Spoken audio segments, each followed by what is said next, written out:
Hello everyone, welcome back to another video. Today we're going to go to the Karen Blixen Museum. The area where I'm staying is called Karen, and it's named after her. If you've ever seen the movie Out of Africa, that is her life. And of course we all know that it's a love story, but she did so many things here in Africa for the Kenyan people, for the Maasai people, the Kikuyu tribe, many different things. So let's go explore this museum and see what they have to offer. They're amazing. Yeah. This is our guide, Noelle. You want to say hi? Hello. She's going to be taking us through. Okay. Welcome. And you have a channel? I will. Yeah, so it's a very so how do you call yourself? Median Oh. So I'm just people I can show you before we stand up today. Yeah, no problem. I'll show you how to show this is another country. Have you seen one of these before? I've never seen one. This is an avocado tree. This huge tree.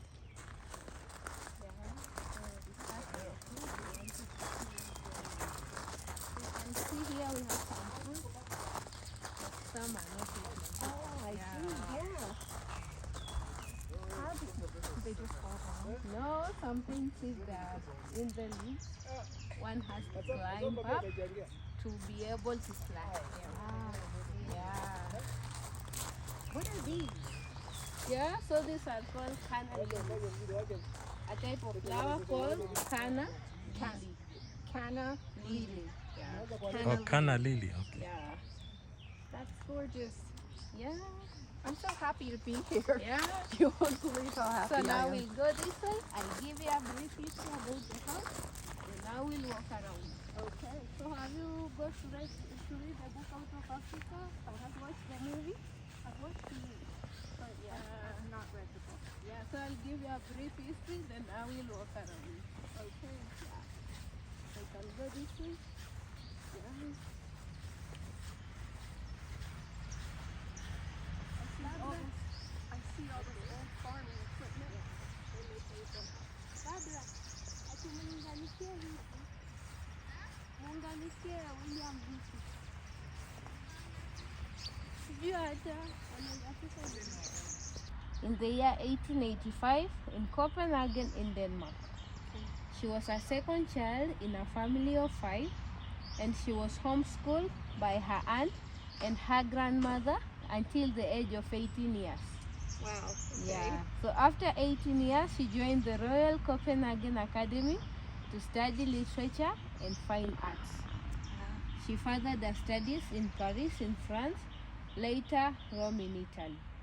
So after the studies, in 1913, she accepted a marriage proposal from her Swedish half-cousin, Baron von Blixen, and they were advised by their mutual uncle, Count Mogen Frigis, who had been here for hunting, and through his various tales, he told them how it had potential, and like back at home, it was not doing that well economically because it was during the First World War.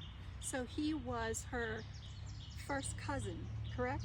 He was her cousin? Half cousin. Oh, half cousin. Okay. She was a baroness and he was a baron. To preserve the titles, that's why she married him. And later, because he also had ambitions to come for expeditions here, the family saw it wise for her to come along with him. I see. Yeah. Okay. So the first one to come in was Baron Blixen, who wanted to keep cattle on a 700-acre piece of land that had been bought jointly by the two families. But upon arrival, other settlers who were here told him to do coffee, which will make him a millionaire, because they feared if he did dairy cattle and it was doing very well for them, he'll be a very big competition to them. Ah, I see. Yeah. So he didn't give it a second thought, changed his mind very fast from cattle to coffee. He now bought 4,500 acres, and since the previous owner, Ak Jogren, was a coffee farmer, 600 acres on it already had coffee plantations. Ah, So the next year, on the 13th, the plantation was called Mbagathi. Bugatti. Yeah. And the next year, on the 13th January 1914, Karen Blixen arrived in Mombasa, and they got married the next day. So she had not really known him. They, after the proposal, I can say they knew each other. But before that, she didn't know him. She was in love with the twin brother, and since the twin brother didn't reciprocate the feelings to remain in the family, that's why she was married off to the other twin. I see. Yeah. So when she arrived in Mombasa on the 13th January 1914, they got married the next day. And after they married, they went for their honeymoon at the shores of Lake Naivasha, stayed for some time before settling in Bagathi, where they rented a house for 3 years, from 1914 to 1917. Okay. So, they went to Lake Navasha. yeah. For their honeymoon. Yeah. Then in 1917, to buy this adjacent land, they had to buy the Karen Coffee Company Limited, which came with a fully furnished stone house, the house you see. Ah, Yeah. okay. So the total area of the farm became 6,000, 1,500 additional to the 4,500 acres, and was divided into four. 2,000 acres grassland, 2,400 forest, 600 acres coffee plantations, and because she really loved her workers, she gave them 1,000 acres to stay on it. So she had deep feelings for her workers, for her employers. I mean, Yeah. employees, right? Yeah, And she was able to provide them with a place to live. yeah. That's amazing. So the 600 acres serving coffee faced a number of challenges. The soils are acidic, the area is on a high altitude, and also received irregular rainfall. So with time, the husband lost interest in coffee farming, went for hunting safaris. And Karen will be left to take care of the farm and its workers alone. So she developed a mutual relationship with them, that she will treat the sick and also solve their issues at the famous millstone table and stone seat at the back of the house. I'll be able to show you. Okay. So when she's treating the sick, Yeah, did she have any training to do that? I can say she'll only just give them first aid, the just basics. first aid.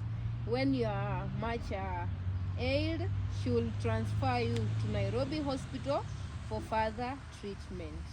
Okay. Yeah. Yeah.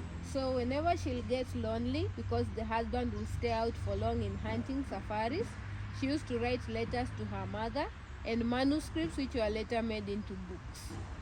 She also will go to socialize in Muthaiga Country Club, owned by her friend Beckley Core. So it is through him, in 1918, she met Dennis Finch Hatton, whom they grew close, later became her lover. Yeah. Now, is that Robert Redford in the movie? Yeah. Okay. Yeah. So the marriage didn't work out. They had to separate, later divorced with the husband, and he moved out of the house. And due to the closeness with the lover, 1 year after the husband left, the lover moved in with her. And the lover was a licensed pilot. A pilot. Yeah. He had a small plane that he'll fly her to the Ngong Hills that she loves. And she used to say if she were able to move mountains, she could have taken the Ngong Hills with her when she went back home. Yeah. But isn't the Gong Hills known for, like lovers and people go there, like couples go there Yeah, to... people go for hiking. Yes. Yeah, but for the lava, maybe snowy sometime. But it has no lava on it. Okay. Yeah. So there, she will go camping for some time, then come back to the farm. So her brother, Thomas Blixen, came in to help her construct a coffee factory in 1920. Unfortunately, when it was completed in the year 1923, it burnt down as a result of a fire from her neighbors, the Maasai, who believe when you harvest your crops, you burn your grounds so that the grass that comes up is very fertile for your cattle. The fire accidentally spilled over to her crops, thereby the coffee factory burnt down. And because she had no money to reconstruct the coffee factory and run the farm, this led her to bankruptcy. And since her mother was the one funding it, so it was very unprofitable, told her to sell everything and go back home. Oh. Yeah. So before leaving, the lover unfortunately died in a plane crash at Voi. On his way back, some two people told him they'd seen two elephants walking on their own, and since he loved hunting elephants, went to hunt. So after hunting, on his way back, the propeller of the aeroplane broke. It burnt up in flames. They could not save him. And whenever they flew to the Ngong Hills, he used to tell her, let's fly on our way to our graves. Oh, So they would joke a lot, even showed each other the exact spots they wanted to be buried. So she honored the wish, took the remains, buried it on the first ridge of the Ngong Hills, a little bit lower because it's very rough to go uphill. Now, did she marry someone else? No. She never got married again. She never got married again. I see. So she went back home in May 1931 to stay with her mother Ingeborg, and now ventured into literature. Wrote the first book, The Seven Gothic Tales, which won the Book Award of the Month in 1934, despite being rejected by many publishers except Robert Smith and Harrison, who published it for her. So she wrote under aliases, Pseudonyms, right? yeah. Different. Isaac Danish, Daniel Blixen, and Pierre Adamson. Ah, okay. So, Why did she do that? Because she so was women's a woman? role were not recognized. So she had to hide her identity I so see. as to maneuver in the literature world. I understand. Yeah.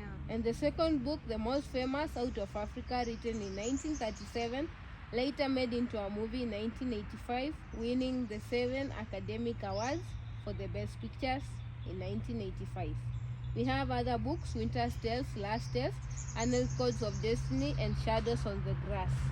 Then the last one, it's also a movie, it's called The Babette's Feast. She wrote it herself, published by her family because it was 1 year after her death. Ah, She died on the 7th September in the year 1962 at the age of 77 years, was buried in Denmark with some African soil she took with her to show her connection to this African continent. yeah, I heard that she took soil Yeah. from Kenya Yeah. to Denmark, and it was mixed together with the The one they buried her with Yes. to show her connection. yes. Yeah. She must have really loved Kenya, Yeah. and the way she treated her workers is amazing. Yeah. Such a kind-hearted woman. Yeah. And this house, it was built by Ark Jogren, a Swedish engineer who came in 1910 to plant coffee. He used his own design and the best and luxurious materials that it was known as the finest house in British East Africa. Wow. So it has both Swedish and English furnishings. The wider verandas you see are just to protect the interior and to keep the temperatures inside pleasant. I see.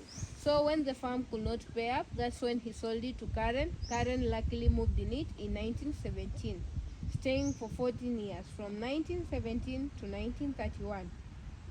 And during this time, she had a number of guests: an Indian high priest, local chiefs, the natives themselves, and even the 8th Prince of Wales, Prince Edward, came in 1928 to dine with her. And because she really had a very good relationship with her neighbors, the Kikuyu, who used to hold big dances. They organized one big local dance for him, and more than 5,000 people attended. So, yeah. Wow, 5. Yeah. That's a lot. So it was performed at the backyard. And later, when she sold the farm, it was sold to Richardson and Martins Company Limited, who turned the farm into housing estates, while the house, remaining with only 36 acres, was rented over to tenants till 1935, when a retired British Army officer, Colonel Lloyd, bought it, stayed in it with his family till his death in 1954. When he died, one of the daughters stayed in the house until 1959, when she put it out for sale. It was vacant for some time before the Danish government buying it in 1962, giving Kenya as an independent gift in 1963. Oh, so when Kenya got their independence, Yeah. they also got